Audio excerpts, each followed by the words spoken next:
अस्सलाम वालेकुम दोस्तों। मैं हूं गुलाम सरवर। तमाम दोस्तों को इंश्योरेंस की दुनिया में खुश आमदीद। दोस्तों, आज एक नई वीडियो के साथ और एक नए टॉपिक के साथ आपकी खिदमत में हाजिर हुआ हूं। दोस्तों, इंश्योरेंस पॉलिसी को समझने के लिए ज़रूरी ये है कि इंश्योरेंस की टर्म्स को समझा जाए। मेरे ऐसे तमाम दोस्त अहबाब जो इंश्योरेंस का काम जिन्होंने अभी आगाज़ किया है उनके लिए, और ऐसे तमाम नाजरीन जो स्टेट लाइफ से इंश्योरेंस पॉलिसी खरीद चुके हैं उनके लिए भी ये वीडियो जो है बहुत ही मुआवन साबित होगी, क्योंकि इंश्योरेंस की जो टर्मिनोलॉजीज हैं उसके बारे में आप लोगों को बताऊंगा, जिससे आप अपने घर में पड़ी हुई फाइल, जो कि मुझे कभी यकीन है कि कभी आपने उसको देखा नहीं होगा, उसको समझने में भी आपको आसानी होगी। तो चलते हैं दोस्तों आज की वीडियो की तरफ, और ये जो स्लाइड्स में इंश्योरेंस की टर्म्स हैं दोस्तों उसके बारे में मैं आपको आगाह करता हूँ।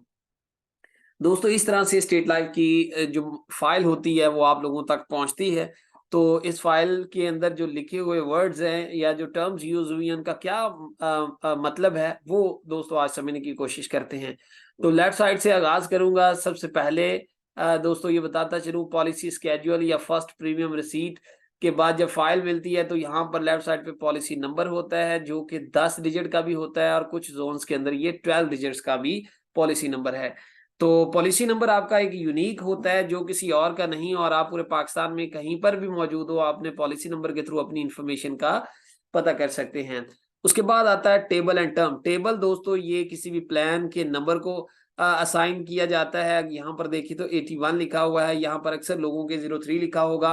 यानी जो आपका प्लान होता है इंग्लिश के अंदर उसका एक टेबल नंबर भी होता है। तो यहाँ पर इन शॉर्ट जो है टेबल नंबर लिख दिया जाता है, ताकि जो है वो उस टेबल को रिप्रेजेंट करता है। 81 जो है ये गोल्डन इंडोमेंट प्लान का नंबर है।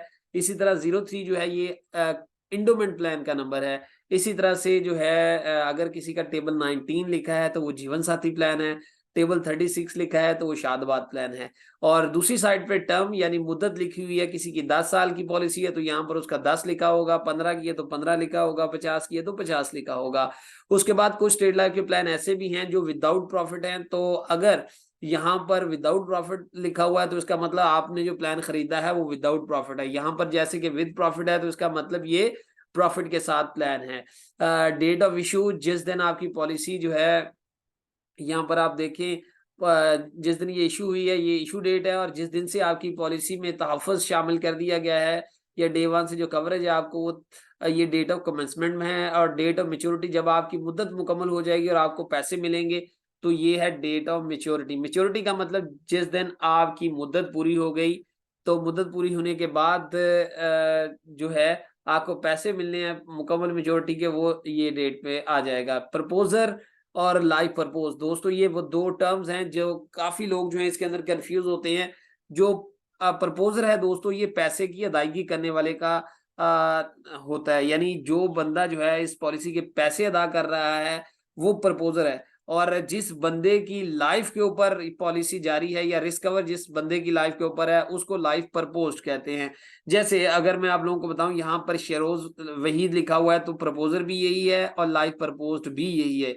यानी इस पॉलिसी के अंदर दोनों जो चीजें हैं, पैसे अदा करने की जिम्मेदारी भी शेरोज के ऊपर ही आती है, और स्टेट लाइफ जो कवरेज फराहम कर रहा है वो भी शेरोज को ही कर रहा है। अक्सर आप लोगों ने देखा होगा अगर जीवन साथी प्लान है तो उसमें जो है शौहर प्रपोजर होता है, और जो उनकी मिसेज हैं वो लाइफ प्रपोज्ड होती हैं। तो इसी तरह से ये प्रपोजर और लाइफ प्रपोज में ये डिफरेंस है। पैसे की अदायगी करने वाला कोई भी हो सकता है, लाइफ प्रपोज्ड वही होता है जिसके ऊपर रिस्क कवर जारी है स्टेट लाइफ का। यानी खुदा न खास्ता डेथ होने की सूरत में जो है लाइफ प्रपोज्ड की डेथ होने की सूरत में क्लेम की अदायगी होती है। अमाउंट ये दोस्तों सम इंश्योर्ड का कॉलम है, जहां पर ये चेक कर सकते हैं आपके जो रकम आपकी 20 साल में अदा होनी है कमोबेश, उसको सम इंश्योर्ड कहते हैं। और डे वन से जो कवरेज फराहम किया जाता है स्टेट लाइफ की तरफ से वो जो रकम अदा होती है वो भी सम इंश्योर्ड कहलाती है। यहाँ पर लिखा भी हुआ है, event on the happening of which the some insured is payable.